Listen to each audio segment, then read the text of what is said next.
When I agreed to cover the last week of night shifts at the distribution center before Christmas, it sounded easy. Scan packages, seal containers, lock the building by midnight. I only took it because my supervisor begged, and because I stupidly assumed the quiet holiday week would be peaceful.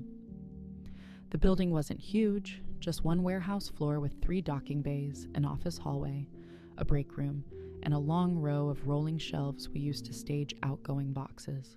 I was the only person scheduled after 8 p.m., since shipping slowed down during the holiday freeze. The first 2 nights were nothing. Cold floors, humming lights, radio static filling the silence. On the 3rd night, December 21st, I noticed something strange around 10:45. We had a tall rolling ladder against the back shelves that no one ever used at night shift because the top rows were empty. When I walked past it, the ladder wasn't where it normally sat.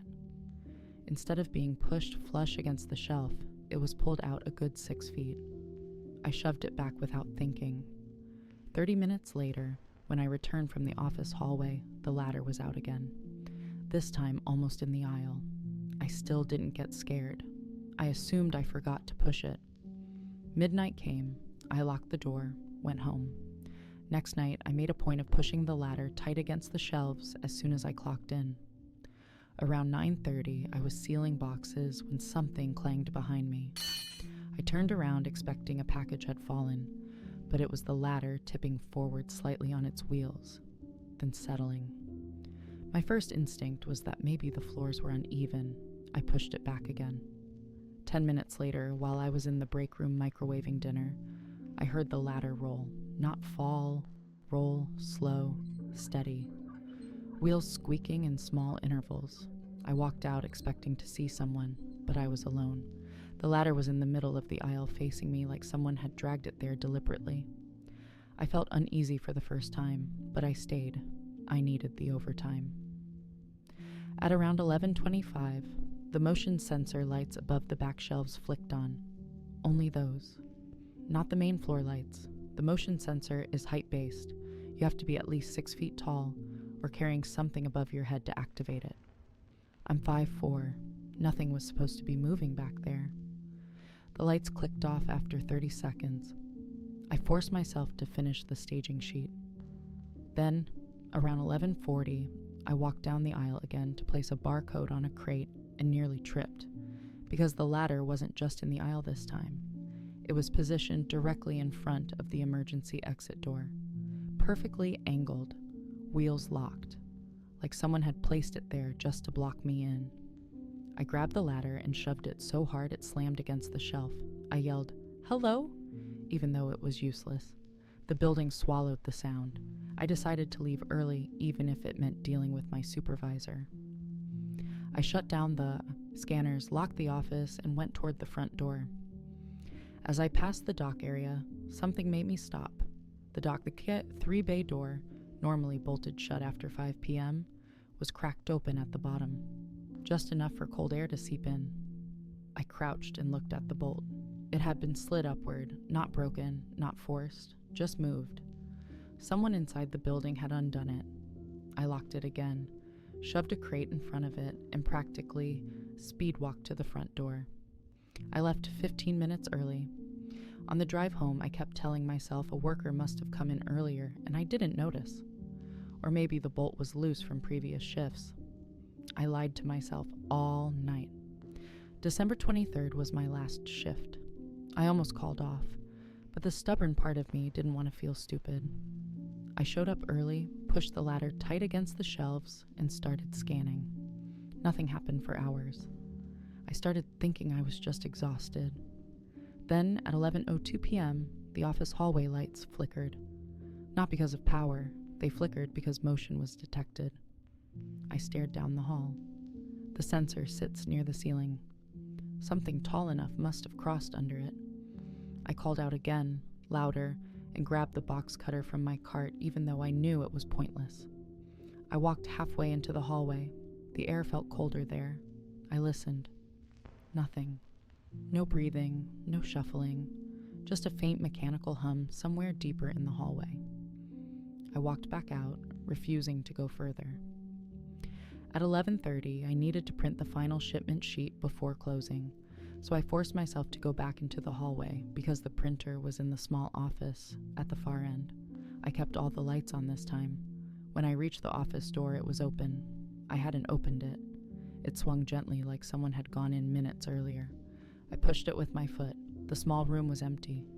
I walked in, grabbed the printout, and right as I turned around, I heard wheels behind me. The ladder, rolling, not falling, rolling across the concrete again. I stepped into the hallway and saw it in motion, slowly drifting from the shelves toward the center aisle. No one behind it. No footsteps. No shadow. The wheels turned like someone was guiding it from behind while invisible. I didn't wait.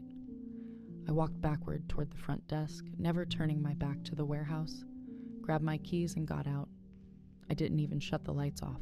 I didn't clock out. I got into my car and left. Next morning, I called my supervisor and told him I was done with overnight shifts. He barely cared. 2 days later, he texted me that someone had broken in on Christmas Eve. Nothing was stolen, but the police found the emergency exit propped open with a pallet bar. Whoever came in didn't try to get inside the offices, didn't take a thing, didn't damage anything. They just moved things around the warehouse.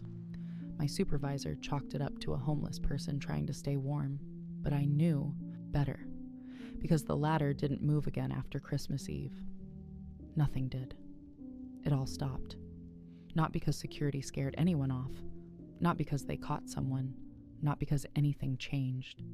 It stopped because whoever was using that building at night simply didn't need it anymore.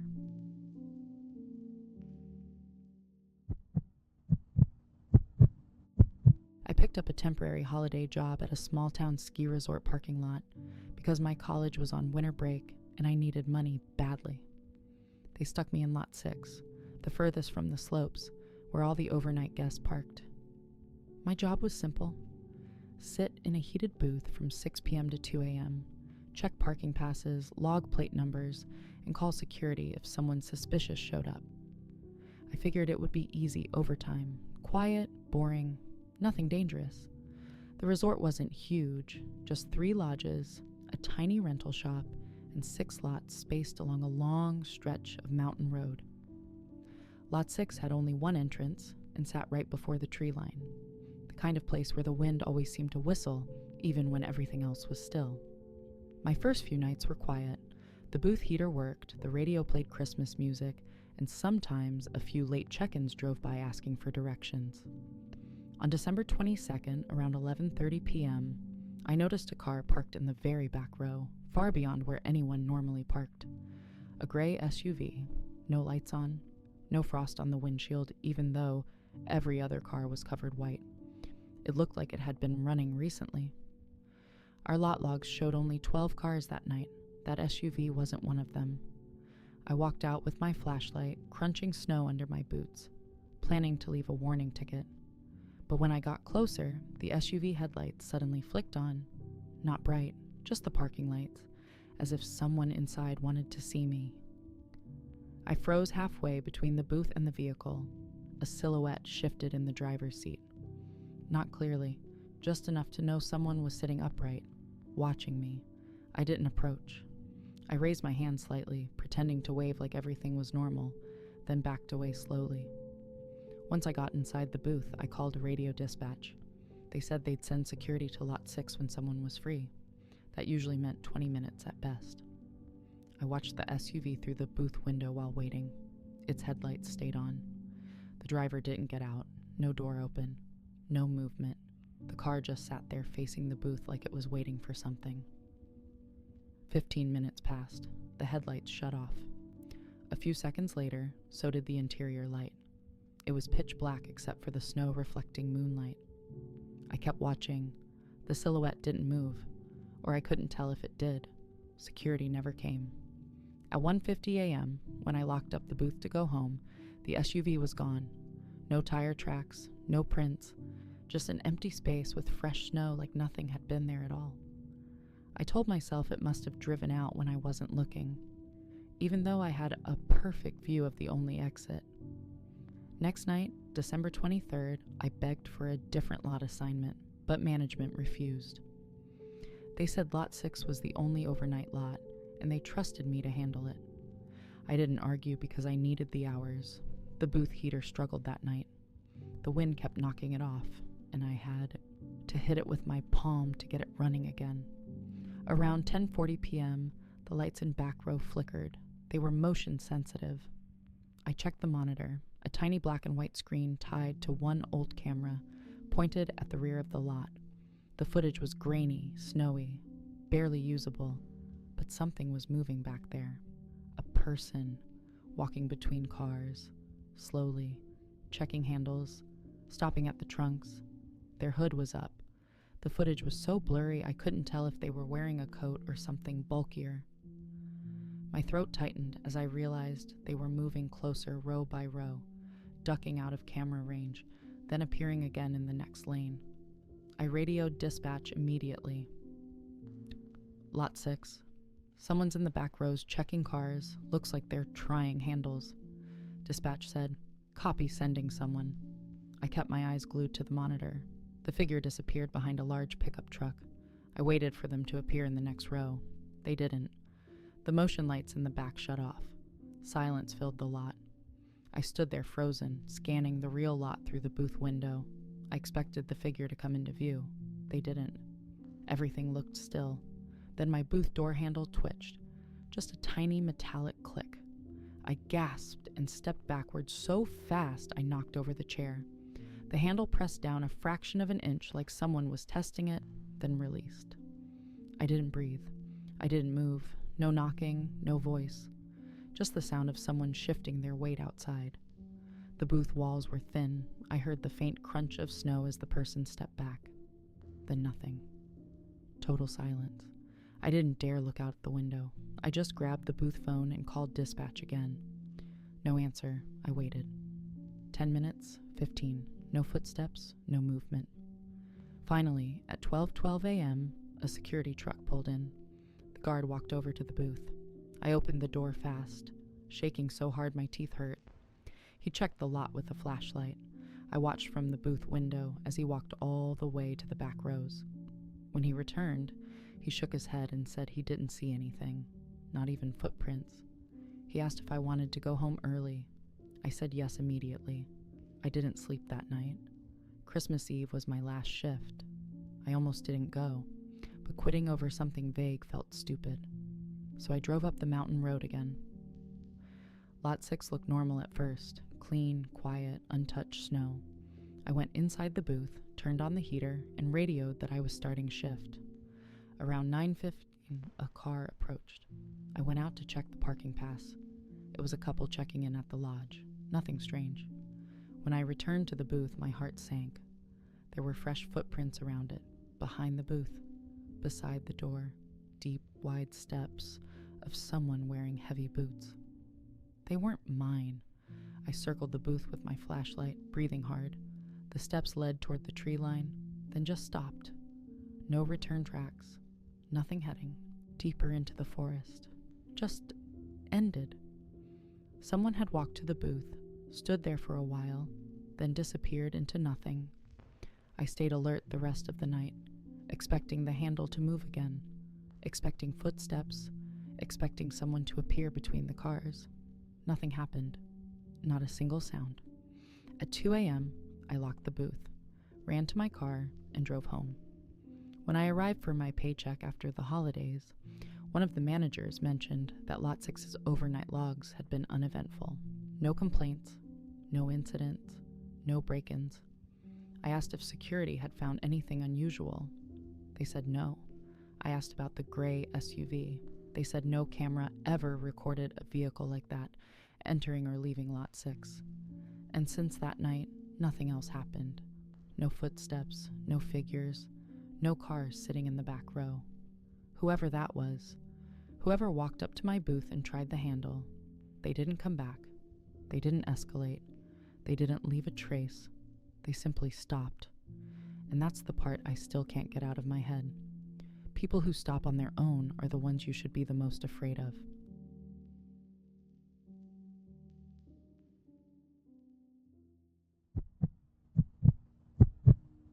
picked up a house cleaning job for a family going on vacation over Christmas. I wasn't a professional cleaner, just a college student who had done a few side jobs through an app. The house was huge, too big for a family of 4, and they only needed me to stop by every evening to tidy, water plants, rotate lights, and make it look lived in. Easy money. They left on December 19th. I got the keys, their alarm code, and a sheet of instructions taped to the fridge. One of the notes said, "Avoid opening the basement door unless necessary. Draft issue." I didn't plan to go down there anyway. The first night, December 20th, was uneventful.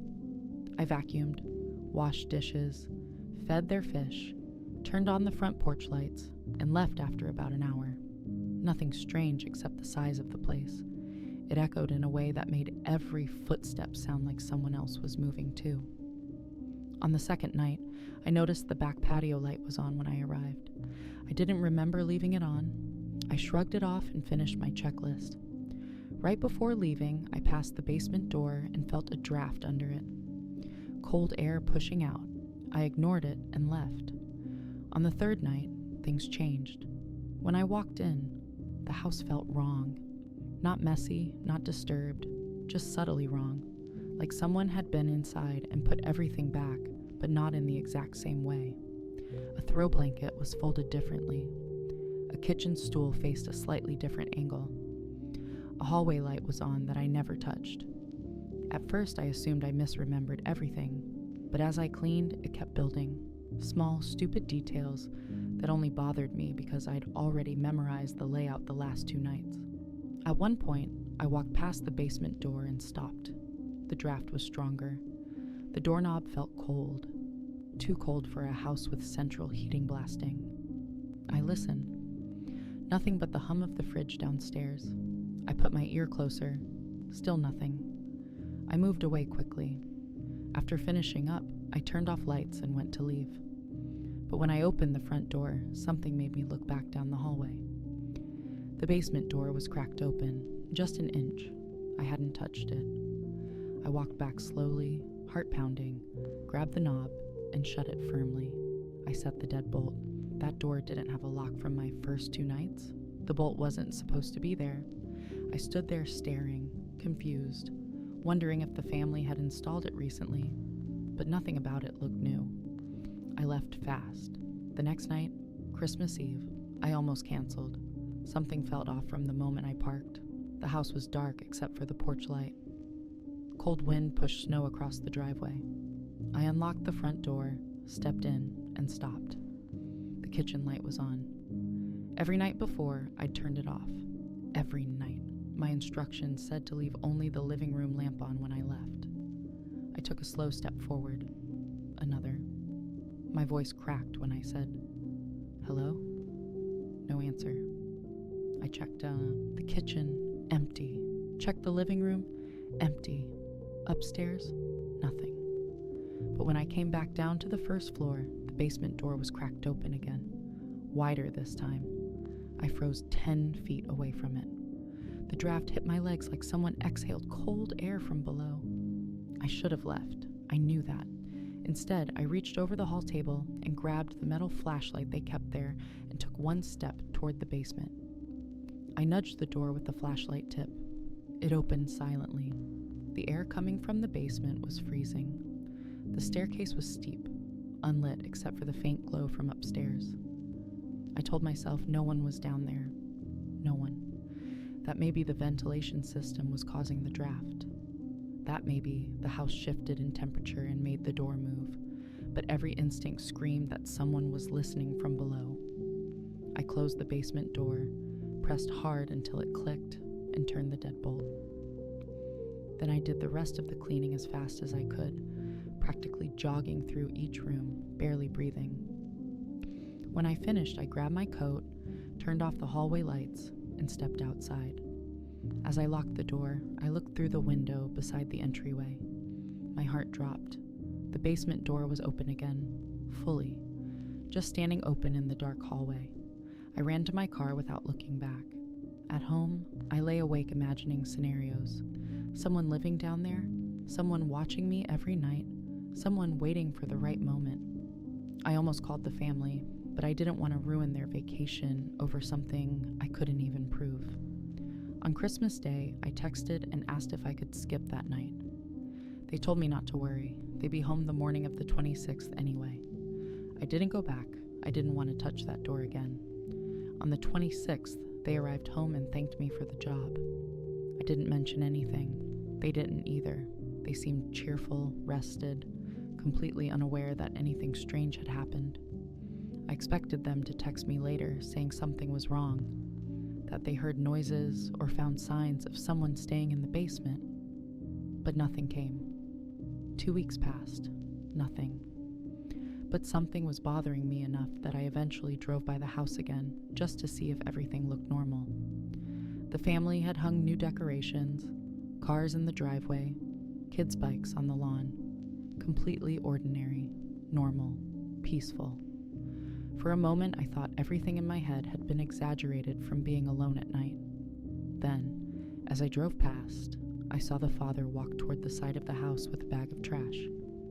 He paused by the basement window, the small rectangular one near the ground. He leaned forward slightly, staring in, then stepped back. Then he reached down, slid the window latch shut, and walked away without looking concerned at all. The family moved in and lived there like nothing ever happened. No police, no calls, no signs of anything being wrong. And whoever had been in that house, if someone had been there, never made another appearance. Not for me, not for them. They were simply gone. And some nights, when I'm alone, that's what keeps me awake. The idea that the only reason nothing happened is because whoever was down there decided they were finished long before the family ever got home.